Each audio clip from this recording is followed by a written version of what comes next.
제1장 상트페테르부르크의 사교계. 19세기 러시아 제국의 수도 상트페테르부르크. 눈부신 궁전들과 화려한 무도회장에서 귀족들의 웃음소리가 끊이지 않던 그 시절의 이야기입니다. 안나 카레니나는 이 화려한 사교계의 꽃이었습니다. 28배 나이에도 여전히 아름다웠던 그녀는 어디를 가든 모든 이의 시선을 사로잡았습니다. 검은 머리카락을 우아하게 올린 모습, 깊고 총명한 눈빛, 그리고 자연스럽게 흘러나오는 품격 있는 말투까지. 그녀가 나타나면 사교계는 더욱 빛이 났습니다.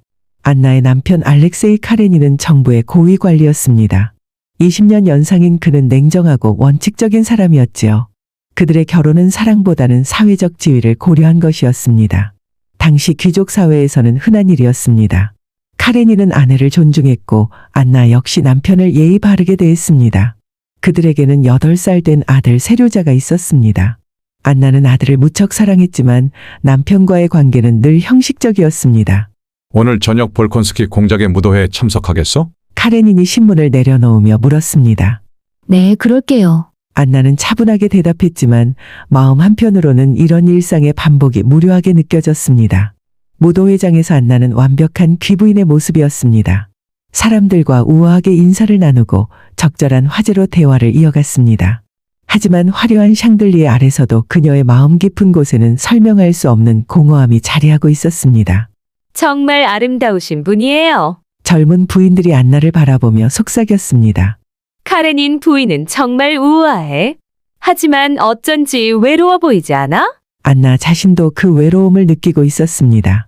모든 것을 갖춘 듯한 삶, 사람들의 부러움을 받는 지위, 하지만 그녀의 영혼은 무언가를 갈망하고 있었습니다. 진정한 열정, 가슴 뛰는 사랑, 살아있음을 느낄 수 있는 무언가를. 집으로 돌아온 안나는 거울 앞에 서서 자신을 바라보았습니다. 여전히 아름다운 얼굴이지만 그 속에 깃든 것은 만족이 아니라 간절한 무언가였습니다. 제2장 운명의 만남. 며칠 후 안나는 오빠 스티바의 부탁으로 모스크바행 기차를 타게 되었습니다. 스티바의 결혼 생활에 문제가 생겨 중재가 필요했던 것입니다. 기차역은 사람들로 북적였습니다. 증기기관차가 내뿜는 하얀 연기, 짐을 옮기는 인부들의 외침, 작별을 고하는 사람들의 목소리가 뒤섞였습니다. 안나가 기차 객실로 향하고 있을 때였습니다. 갑자기 플랫폼에서 소동이 일어났습니다. 한 영무원이 기차 바퀴에 깔려 목숨을 잃었던 것입니다. 아, 불쌍한 사람. 안나가 중얼거릴 때 한 남자가 그녀 옆을 지나갔습니다. 그는 기병대 장교의 제복을 입은 키 크고 잘생긴 남자였습니다. 그가 바로 브론스키 백작이었습니다. 27의 나이로 상트페테르부르크 사교계의 유명한 바람둥이였지요. 그는 죽은 영무원의 가족을 위해 큰 돈을 기부하며 사람들 사이를 누비고 있었습니다. 안나와 브론스키의 눈이 마주쳤습니다. 그 순간 시간이 멈춘 듯 했습니다. 브론스키는 안나의 아름다움에 순간적으로 매료되었고 안나 역시 이전에 느껴본 적 없는 강렬한 전율을 느꼈습니다. 실례합니다, 부인. 브론스키가 정중하게 인사했습니다. 이런 끔찍한 사고를 목격하게 되어 놀라셨을 텐데요. 네, 정말. 인생이란 참 덧없는 것 같습니다. 안나의 목소리에는 평소와 다른 떨림이 있었습니다. 브론스키는 안나의 짙은 눈동자에서 읽을 수 없는 깊이를 발견했습니다. 지금까지 만났던 어떤 여성과도 달랐습니다. 단순한 아름다움을 넘어서는 무언가가 있었습니다. 기차가 출발했습니다. 안나는 창가에 앉아 흘러가는 풍경을 바라보았지만 마음속에는 방금 전 만난 그 남자의 모습이 계속 떠올랐습니다. 그의 당당한 자세, 따뜻하면서도 강렬한 눈빛, 그리고 그가 건넨 인사의 진심 어린 톤. 이상해. 나에게 무슨 일이 일어나고 있는 거지? 안나는 속으로 중얼거렸습니다. 한편 브론스키도 플랫폼에서 멀어지는 기차를 바라보며 묘한 감정에 휩싸여 있었습니다. 지금까지 수많은 여성들과 만났지만 이런 느낌은 처음이었습니다. 그녀의 우아함 뒤에 숨겨진 슬픔 같은 것, 그리고 자신을 바라본 그 눈빛. 언젠가 다시 만나게 될까? 그는 혼잣말을 했습니다. 기차는 모스크바를 향해 달려갔고 안나의 마음속에는 알 수 없는 예감이 자리하고 있었습니다. 마치 자신의 인생이 이 순간을 기점으로 완전히 달라질 것 같은 달콤하면서도 두려운 예감이었습니다. 차창 밖으로 러시아의 광활한 대지가 펼쳐졌습니다. 끝없는 들판과 자작나무 숲, 그리고 저 멀리 보이는 작은 마을들. 하지만 안나의 마음은 이미 새로운 세계로 향하고 있었습니다. 아직 이름도 모르는 그 남자가 열어준 감정의 문을 통해서 말입니다. 3장. 사랑과 갈등. 모스크바에서 며칠을 보낸 안나는 오빠 스티바의 가정 문제를 해결하고 상트페테르부르크로 돌아왔습니다. 하지만 그녀의 마음은 예전과 같지 않았습니다. 기차역에서 만난 그 남자 브론스키가 자꾸만 떠올랐습니다. 운명은 참으로 기묘한 것이었습니다. 상트페테르부르크로 돌아온 지 얼마 되지 않아 안나는 한 파티에서 브론스키를 다시 만나게 되었습니다. 그는 안나를 기억하고 있었고 정중하지만 의미심장한 눈빛으로 그녀를 바라보았습니다. 부인, 모스크바 여행은 어떠셨습니까? 브론스키가 물었습니다. 그의 목소리에는 진심 어린 관심이 담겨 있었습니다. 좋았습니다, 백장님. 안나는 대답했지만 가슴이 두근거리는 것을 억누를 수 없었습니다. 그날부터 브론스키는 안나가 참석하는 모든 사교 모임에 나타났습니다. 처음에는 우연인 듯했지만 점차 의도적임이 분명해졌습니다. 그는 안나를 향한 자신의 감정을 숨기려 하지 않았습니다. 안나 역시 브론스키에게 끌리고 있었습니다. 그와 함께 있을 때면 마치 새로운 자아가 깨어나는 듯했습니다. 지금까지 억눌러왔던 열정적인 면이 꽃피기 시작했습니다. 당신과 이야기할 때면 제가 살아있다는 것을 느낍니다. 어느 날 브론스키가 고백했습니다. 안나는 대답하지 못했습니다. 하지만 그녀의 눈빛이 모든 것을 말해주었습니다. 그러나 현실은 냉혹했습니다. 안나에게는 남편이 있었고 아들이 있었습니다. 19세기 러시아 사회에서 기혼 여성의 분류는 사회적 죽음을 의미했습니다. 카레니는 아내의 변화를 눈치채기 시작했습니다. 안나가 예전보다 자주 외출하고 화장에 신경을 쓰며 때로는 멍한 표정으로 창밖을 바라본다는 것을. 하지만 그는 직접적으로 묻지 않았습니다. 그의 성격상 감정적인 대화를 피하는 편이었습니다. 안나, 요즘 피로해 보이는군요. 건강은 괜찮소? 어느 날 저녁 카레닌이 물었습니다. 네, 괜찮아요. 안나는 짧게 대답했습니다. 남편을 바라보는 그녀의 눈에는 예전의 따뜻함이 사라져 있었습니다. 안나는 점점 깊은 내적 갈등에 빠져들었습니다. 브론스키와의 만남은 그녀에게 생의 기쁨을 주었지만 동시에 죄책감과 불안을 안겨주었습니다. 특히 아들 세료자를 볼 때마다 가슴이 아팠습니다. 엄마, 왜 요즘 슬퍼 보여요? 8살 세료자가 순진하게 물었습니다. 안나는 아들을 끌어안으며 눈물을 참았습니다. 엄마는 괜찮단다, 세료자. 하지만 사랑의 불꽃은 더욱 타올랐습니다. 브론스키와 안나는 비밀스러운 만남을 거듭했고 마침내 넘지 말아야 할 선을 넘고 말았습니다. 그들의 관계는 단순한 호감을 넘어 열정적인 사랑으로 발전했습니다. 나는 당신 없이는 살 수 없소. 브론스키가 안나의 손을 잡으며 말했습니다. 저도 마찬가지예요. 안나가 떨리는 목소리로 답했습니다. 하지만 행복한 순간들 사이사이에 불안과 두려움이 스며들었습니다. 언젠가는 들킬 것이고 그때 어떤 일이 일어날지 안나는 상상하기도 싫었습니다. 제4장. 두 갈래의 삶, 레빈과 키티. 같은 시기 모스크바에서는 또 다른 사랑 이야기가 펼쳐지고 있었습니다. 시골 지주인 콘스탄틴 레빈은 26의 나이로 도시의 허영과는 거리가 먼 진실한 영혼의 소유자였습니다. 레빈은 키티 시에르바츠키를 사랑했습니다. 18배 키티는 모스크바 사교계의 꽃이었지만 안나와는 달리 순수하고 천진난만한 소녀였습니다. 처음에 키티는 레빈보다 화려한 브론스키에게 마음을 빼앗겼습니다. 하지만 브론스키가 안나에게 빠져든 후 키티는 자신이 얼마나 잘못 생각했는지 깨달았습니다. 레빈님, 저는 정말 어리석었어요. 키티가 눈물을 글썽이며 말했습니다. 레빈은 키티의 손을 부드럽게 잡았습니다. 그런 말씀 마세요. 우리는 이제 새로운 시작을 할 수 있습니다. 레빈과 키티의 사랑은 안나와 브론스키의 격정적인 관계와는 대조적이었습니다. 그들의 사랑은 조용하고 깊었으며 서로를 이해하고 존중하는 마음에서 우러나왔습니다. 레빈은 자신의 영지로 키티를 데려왔습니다. 드넓은 들판과 자작나무 숲 그리고 소박하지만 따뜻한 농가들. 키티는 이 평화로운 시골 풍경에 마음을 빼앗겼습니다. 여기는 정말 아름다워요. 키티가 환한 미소를 지으며 말했습니다. 당신이 있어서 더욱 아름답습니다. 레빈이 진심으로 답했습니다. 레빈은 농사일에 직접 참여하며 농민들과 함께 살아갔습니다. 귀족이면서도 노동의 가치를 알고 소박한 삶의 참된 의미를 추구했습니다. 키티는 그런 남편의 모습에서 진정한 인간의 아름다움을 발견했습니다. 당신을 보면서 삶이란 무엇인지 배우고 있어요. 키티가 레빈에게 말했습니다. 두 사람은 결혼했고 곧 아이도 생겼습니다. 레비는 아버지가 되는 기쁨과 책임감을 동시에 느꼈습니다. 키티 역시 어머니로서의 행복을 만끽했습니다. 저녁이면 두 사람은 벽난로 앞에 앉아 하루를 돌아보곤 했습니다. 레비는 농장 일을, 키티는 아이와 집안일을 이야기했습니다. 평범해 보이는 일상이었지만 그 속에는 깊은 만족과 평화가 있었습니다. 행복이란 이런 것이군요. 키티가 남편의 어깨에 기대며 중얼거렸습니다. 그래요. 진정한 행복은 화려함에 있는 것이 아니라 사랑하는 사람과 함께하는 평범한 순간들에 있는 것 같습니다. 레빈이 아내의 머리를 쓰다듬으며 답했습니다. 레빈과 키티의 삶은 안나의 삶과 극명한 대조를 이루었습니다. 하나는 자연스럽고 조화로운 사랑이었고 다른 하나는 격정적이지만 파괴적인 사랑이었습니다. 톨스토이는 이 두 가지 삶을 통해 인간이 추구해야 할 진정한 가치가 무엇인지 보여주고자 했습니다. 시골의 평온한 저녁, 레비는 창밖을 바라보며 생각에 잠겼습니다. 어디선가 안나 카레니나의 소문이 들려왔습니다. 상트페테르부르크 사교계를 떠들썩하게 만드는 스캔들이라는. 세상에는 참 다양한 사람들이 살고 있구나. 레빈이 혼잣말을 했습니다. 그리고 곧 키티와 아이가 있는 방으로 발걸음을 옮겼습니다. 그의 행복은 여기에 있었습니다. 제5장. 파국의 그림자. 시간이 흘러 안나와 브론스키의 관계는 더 이상 비밀로 남아있을 수 없게 되었습니다.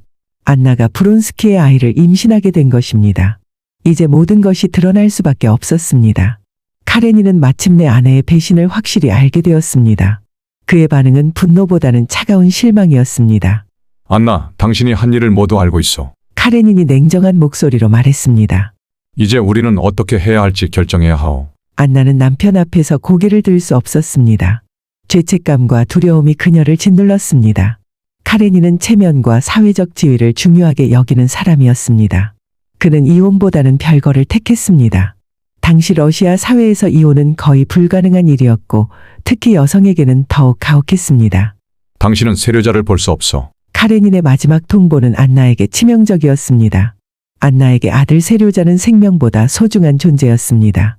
브론스키와의 사랑도 중요했지만 아들과의 이별은 견딜 수 없는 고통이었습니다. 세료자, 내 아들. 안나는 밤마다 눈물을 흘렸습니다. 한편 상트페테르부르크 사교계는 안나를 냉정하게 외면하기 시작했습니다. 어제까지 그녀를 찬양하던 사람들이 이제는 고개를 돌렸습니다. 파티 초대장은 더 이상 오지 않았고 오페라 극장에서도 사람들은 안나를 피했습니다. 저런 안나 카레니나? 한때는 그렇게 우아했는데? 부인들의 수군거림이 안나의 귀에 들렸습니다. 브론스키는 안나를 위로하려 했지만 그 역시 이런 상황이 부담스러웠습니다. 자신의 군인 생활에도 영향을 미치기 시작했고 친구들의 시선도 달라졌습니다.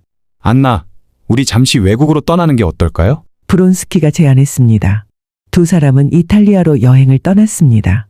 로마의 아름다운 풍경 속에서 잠시나마 평온을 찾는 듯했습니다. 하지만 안나의 마음속 그림자는 사라지지 않았습니다. 고국에 두고 온 아들 생각 그리고 자신이 저지른 일에 대한 후회. 행복해 보이지 않는군요. 브론스키가 걱정스럽게 말했습니다. 행복하려고 노력하고 있어요. 하지만 안나는 말을 잇지 못했습니다. 제6장. 무너지는 사랑. 이탈리아에서 돌아온 후 안나와 브론스키는 상트페테르부르크 근교에서 조용히 살기 시작했습니다. 안나는 브론스키의 딸을 낳았지만 아이조차 완전한 기쁨을 주지 못했습니다. 시간이 지날수록 두 사람 사이에는 미묘한 균열이 생기기 시작했습니다. 처음에 열정적인 사랑은 점차 일상의 무게에 눌려갔습니다. 브론스키는 여전히 안나를 사랑했지만 때로는 자신이 포기한 것들이 그리워졌습니다. 군대 생활, 친구들과의 우정, 그리고 자유로운 독신 시절. 당신은 나 때문에 모든 것을 포기했어요. 안나가 브론스키를 바라보며 말했습니다. 그녀의 눈에는 깊은 슬픔이 어려 있었습니다. 그런 말 말아요, 안나. 당신이 있어 행복해요. 브론스키가 대답했지만 그의 목소리에는 예전에 확신이 없었습니다. 안나는 점점 예민해졌습니다. 브론스키가 조금이라도 늦게 돌아오면 의심했고 다른 여자들을 만날까봐 불안해했습니다. 사랑은 이제 질투와 집착으로 변해가고 있었습니다. 당신은 나를 떠날 거예요. 모든 남자들이 그래왔듯이. 안나가 히스테리를 부렸습니다. 안나, 제발 그런 말은. 브론스키도 지쳐갔습니다. 가장 고통스러운 것은 아들 세료자와의 완전한 이별이었습니다. 카레니는 안나가 아들을 만나는 것을 철저히 막았습니다. 안나는 몰래 아들을 보러 가기도 했지만 그때마다 더 큰 절망만 안고 돌아왔습니다. 엄마, 세료자가 안나를 보고 달려왔지만 곧 유모가 아이를 데려갔습니다. 안나의 마음속에는 절망과 분노가 소용돌이치고 있었습니다. 자신이 모든 것을 잃었다는 생각, 그리고 사랑마저 예전 같지 않다는 현실. 그녀는 점점 어둠 속으로 빠져들고 있었습니다. 어느 날 브론스키가 친구들을 만나러 나간다고 했을 때 안나는 극도의 불안에 사로잡혔습니다. 당신은 나를 버리고 새로운 삶을 찾고 있는 거예요. 안나가 절규했습니다. 그런 게 아니오, 안나. 나는 브론스키가 말을 시작했지만 안나는 듣지 않았습니다. 두 사람의 사랑은 이제 서로를 괴롭히는 족쇄가 되어버렸습니다. 한때 그들에게 생의 의미를 주었던 열정이 이제는 파멸의 씨앗이 되고 있었습니다. 제7장 기차역의 비극. 1878년 어느 봄날 안나는 견딜 수 없는 절망에 빠져 있었습니다. 브론스키와의 관계는 회복 불가능해 보였고 아들 세료자는 영영 만날 수 없을 것 같았습니다. 사교계에서도 완전히 소외된 그녀에게는 미래에 대한 희망이 보이지 않았습니다. 내 인생은 끝났어. 안나는 혼자 중얼거렸습니다. 그날 브론스키는 어머니를 만나러 간다고 했습니다. 안나는 그것조차 자신을 피하려는 핑계라고 생각했습니다. 모든 게 끝났어. 아무도 나를 사랑하지 않아. 안나의 마음속에는 깊은 어둠이 자리하고 있었습니다. 그녀는 마지막으로 아들 세료자의 생일 파티를 몰래 보러 갔습니다. 멀리서 바라본 아들은 행복해 보였습니다. 아버지 카레닌과 함께 웃고 있는 모습을. 내가 없어도 세료자는 행복해. 내가 있으면 오히려 아이에게 상처만 줄 거야. 안나는 비통한 마음으로 발길을 돌렸습니다. 저녁이 되어 안나는 기차역으로 향했습니다. 처음 브론스키를 만났던 그 기차역. 그때의 기억이 생생했습니다. 그 순간이 자신 인생의 전환점이었다는 것을. 기차역에는 많은 사람들이 있었습니다. 여행을 떠나는 사람들, 사랑하는 일을 배웅하는 사람들. 모두가 희망을 품고 있는 듯 보였습니다. 안나는 플랫폼에 서서 달려오는 기차를 바라보았습니다. 그 순간 그녀의 마음속에는 이상한 평온이 찾아왔습니다. 이제 모든 것이 끝날 거야. 안나가 마지막으로 중얼거렸습니다. 기차가 역으로 들어오는 순간 안나는 선로 위로 몸을 던졌습니다. 모든 고통과 절망이 그 한순간에 끝났습니다. 한편 시골에서는 레빈과 키티가 평화로운 저녁을 보내고 있었습니다. 아이는 건강하게 자라고 있었고 두 사람의 사랑은 더욱 깊어져 갔습니다. 당신과 함께라면 어떤 어려움도 이겨낼 수 있을 것 같아요. 키티가 남편에게 말했습니다. 우리는 정말 행복한 사람들이군요. 레빈이 아내의 손을 잡으며 답했습니다. 레빈은 창밖의 별들을 바라보며 생각에 잠겼습니다. 진정한 행복은 화려한 삶에 있는 것이 아니라 사랑하는 사람과 함께하는 평범한 일상에 있다는 것을, 자연과 조화를 이루며 진실한 마음으로 살아가는 것에 있다는 것을. 인생의 의미는 사랑에 있습니다. 레빈이 혼잣말을 했습니다. 하지만 그 사랑이 이기적이고 파괴적이면 비극이 되고 이타적이고 건설적이면 축복이 되는 것 같아요. 키티는 남편의 깊은 생각에 잠긴 모습을 바라보며 미소 지었습니다. 그들의 사랑은 시간이 갈수록 더욱 단단해지고 있었습니다. 멀리서 기차 소리가 들려왔습니다. 누군가는 새로운 시작을 향해 떠나고 누군가는 사랑하는 이의 품으로 돌아오겠지요. 인생은 계속되고 사랑도 계속됩니다. 톨스토이가 안나 카레니나를 통해 전하고자 했던 메시지는 명확합니다. 진정한 행복은 도덕적이고 자연스러운 삶에서 나온다는 것, 그리고 이기적인 열정보다는 이타적인 사랑이 인간을 구원할 수 있다는 것입니다. 안나의 비극은 단순히 개인의 불운이 아니라 당시 사회의 모순과 인간의 본성이 빚어낸 필연적인 결과였습니다.